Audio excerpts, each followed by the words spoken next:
Hola, ¿qué tal? Bienvenidos, mi nombre es Gaby y para mí es un placer compartir contigo este espacio. En Epifanías de Luz buscamos darte información de diversos autores, historias, cine o bien experiencias de la vida misma para decirte que nada es una casualidad, que todo siempre tiene una razón y solamente tenemos que respirar en calma para encontrar nuestra Epifanía de Luz. A continuación escucharemos la sección Nuestros Guías, porque son los autores, los creadores de libros, de textos, poemas, que nos ayudan a través de sus investigaciones, sus entrevistas, a encontrar un sentido y un orden para nuestras ideas. Comenzamos. En esta ocasión, en nuestra sección Nuestros Guías, quiero invitarte a un viaje profundo, íntimo y transformador. Hoy vamos a explorar algunos fragmentos del libro Todo pasa por algo de la reconocida autora Mira Kirschenbaum. En nuestro primer podcast ya conversamos sobre los 10 motivos por los que, según Kirschenbaum, los eventos suceden en nuestras vidas. Si aún no lo has escuchado, te recomiendo hacerlo. Créeme, vale mucho la pena. Encontrarás el enlace en la descripción de este episodio para que puedas conectar primero con ese mensaje tan bonito y tan poderoso. Ahora acompáñame y te invito a quedarte conmigo para escuchar juntos algunos fragmentos del primer capítulo de este libro tan bonito. Todo pasa realmente por algo, así se llama el capítulo.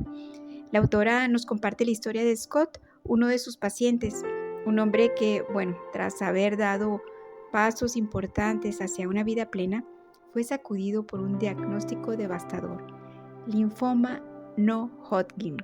Scott, con la vulnerabilidad de quien busca respuestas en medio de la tormenta, regresó a consulta y le dijo: doctora, quiero descubrir por qué me ha dado esta terrible enfermedad justo ahora que empezaba a irme tan bien. Estas palabras, que estaban llenas de dolor y desconcierto, dejaron a Kirschenbaum profundamente reflexionando, porque cuando sentimos que la vida por fin se alinea, ¿por qué ocurre algo que la desbarata? A lo largo del capítulo, la autora nos acompaña con su mirada llena de compasión y su experiencia, y nos va compartiendo sus propias preguntas, sus descubrimientos y las respuestas que ella fue encontrando junto a Scott. Lo hace de una manera tan honesta y humana que no solo nos cuenta la historia de un paciente, nos cuenta también la historia de todos nosotros, quienes en algún momento hemos buscado un sentido en medio del dolor. Este capítulo no es solo un relato, es un viaje de fe, amor y esperanza, al menos así lo titulo yo.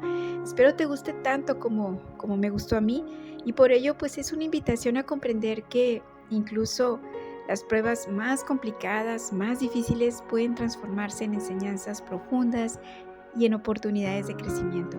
Y por eso aquí en Epifanías de Luz queremos compartirlo contigo, para que juntos descubramos que en efecto todo pasa realmente por algo.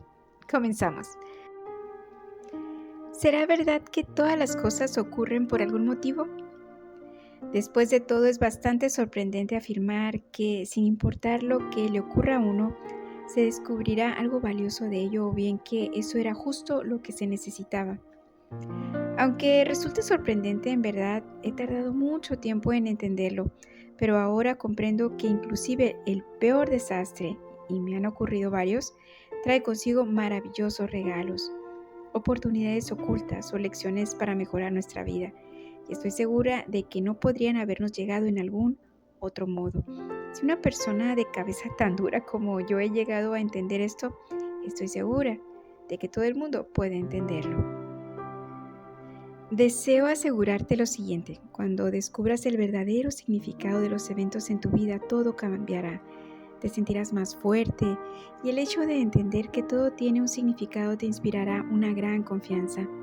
Te sentirás más sabio, pues entenderás cómo están interrelacionadas todas las cosas.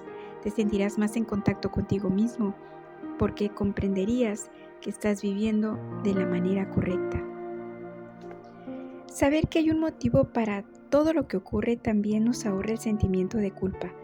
La culpa es un intento muy humano de dar sentido a una catástrofe, pero la mayor parte del tiempo nos sentimos muy mal al experimentarla. Sin embargo, cuando nos ocurre algo malo, pensamos casi en forma refleja: esto se debe a que todos me odian, a que soy un perdedor, a que tengo mala suerte. Y así comenzamos a culparnos. Explícame eso, por favor. Si me hubieras dicho hace años, todo pasa por algo, yo hubiera contestado que esas eran palabras vacías, pero me acontecieron cosas que me resultaron muy dolorosas y me fue tan difícil encontrar un significado que dejé de buscarlo. Ahora entiendo que ese fue un gran error de mi parte. Mucho de lo que nos pasa pone en tela de duda que todo ocurre por algún motivo. Esto podría referirse a cualquier cosa: una persona enferma en el peor momento posible, alguien piensa haber encontrado el amor de su vida, pero ocurre algo malo entre ellos y al poco tiempo la relación termina. Una persona experimenta una niñez verdaderamente dolorosa, otra mete la pata y pierde mucho dinero, otra más pierde a la persona amada porque ésta fallece. Sí, pensamos, quizás algunas de las cosas que ocurren tengan algún significado, pero no esta. Y aunque aún tengamos un vestigio de fe en que los eventos que ocurren tienen algún significado, no sabemos cómo encontrarlo. Después de todo, los acontecimientos de nuestras vidas no llevan una etiqueta que explique su significado y podríamos dedicar años a buscarlo. Si preguntamos a nuestros amigos, quizás ellos no hayan experimentado cosas así. O si interrogamos a alguien que haya pasado por algo similar, tal vez esa persona aún siga luchando por encontrar el significado de lo ocurrido. El mensaje en la botella. Todos tenemos algún sueño acerca de lo que nos gustaría hacer en nuestra vida. Cuando Scott vino a verme por primera vez hace muchos años, él soñaba en regresar a la escuela para estudiar diseño de paisaje. Sin embargo, tenía que dejar su empleo, pues tenía un buen sueldo. Como imaginará el lector, al trabajar juntos examinamos problemas subyacentes de ansiedad, baja autoestima e identidad. Nuestra tarea fue concentrarse en ayudarle a hacer lo necesario para que su sueño se convirtiera en realidad. Al final, logró completar un programa de 2 años en una excelente escuela. Posteriormente abrió su propio negocio de diseño de paisaje y se sintió realizado. Varios años más tarde, Scott regresó a consulta. Por desgracia, padecía un linfoma no Hodgkin y creía que iba a morir. Varios años más tarde, Scott regresó a consulta. Por desgracia, padecía un linfoma no Hodgkin y creía que iba a morir. Me dijo que quería descubrir por qué le había dado esa terrible enfermedad, justo cuando comenzaba a irle bien en su vida. ¿No es esta una pregunta de tipo teológico?, le dije a Scott. En realidad, yo no deseaba profundizar en una pregunta de este tipo, y mi actitud en ese entonces manifestaba que era imposible encontrar una respuesta. De cualquier manera, consideraba que lo más importante era aprovechar el tiempo que viviría. ¿Para qué preguntar el motivo de la enfermedad? Pero, gracias a Dios, Scott insistió en esa pregunta. Estaba a punto de enseñarme lo importante de esta lección. Ayudar a las personas consiste, en último término, en ayudarles a encontrar un significado. Cuando le repliqué a Scott, él me miró con lágrimas en los ojos como si lo hubiera traicionado y me dijo: «No me entiendes, no quiero morir como si fuera una simple ardilla que fue aplastada en la carretera. Mala suerte, amigo. Sé que no soy simplemente una víctima de un juego de azar. No puedo creer que vive en un universo donde las cosas que nos ocurren carecen de significado. Creo que hay un significado en esto, como un mensaje en una botella. Aún no logro descifrarlo, pero es algo importante para mí. Ayúdame a descifrar este mensaje». De algún modo su demanda me llegó. Recordé que cuando era pequeña también yo deseaba descifrar ese mensaje. Al mirar a Scott a los ojos, perdí la sensación de estar enojada con el universo porque las cosas que nos ocurren no traen un mensaje claro que indique su verdadero significado. Esa necesidad de Scott hizo desaparecer la mía propia y todas las esperanzas que esto conllevaba. Yo creía que mi necesidad de encontrar un significado había muerto. aunque actuaba como si realmente hubiese muerto. La sinceridad y validez del anhelo de Scott me hicieron comprender que mi propia necesidad de encontrar un significado nunca se había apagado. De repente percibí una nueva conexión con Scott, con mi ser más joven, con un mundo de personas anhelantes de descubrir que todo lo que les ocurre tiene algún significado. No obstante, había un problema. ¿Cómo iba yo a ayudar a Scott a descubrir por qué motivo había enfermado y estaba a punto de morir si no había sido capaz de ayudarme a mí misma? Me sentí muy conmovida al aceptar que quizá este evento tenía para él algún significado y después confesarle que no me sentía capaz de ayudarle a encontrarlo. Sentía que lo había traicionado y me sentía muy mal al respecto. Pero me prometí a mí misma que aprendería cómo ayudar a las personas a encontrar el verdadero significado de los eventos en sus vidas. Unos meses más tarde, Scott me llamó y evidentemente no se había desolucionado tanto como creí.